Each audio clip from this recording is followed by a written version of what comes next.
Mapianaldo, ako si Robert, isang indigenous forester ng Tagkulan Mountain Range mula sa Quezon, Bukidnon. Ngayong araw, maglalaba ako gamit itong baging na tinatawag namin na baloko. Ang baloko ay kadalasan tumutubo ito sa mga gilid ng sapa.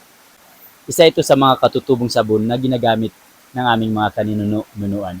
So ngayong araw, susubukan ko at first time ko rin na gumamit nitong baloko.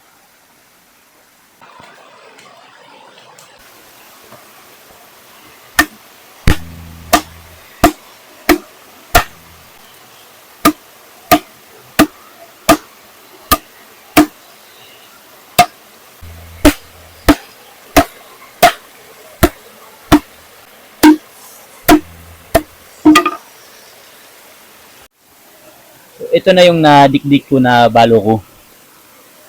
So, nakakatuwa na makita na para ring powder yung effect ng baloko. Tapos, libre lang talaga ito. At hindi ito nakakasira sa ating sapa. Yan. So, aalisin ko ito. Tapos, magsimula na akong maglaba.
Ito pa yung bulaw.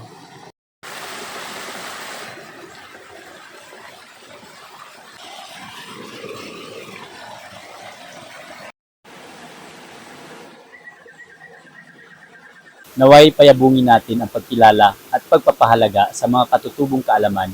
Marakal, salamat.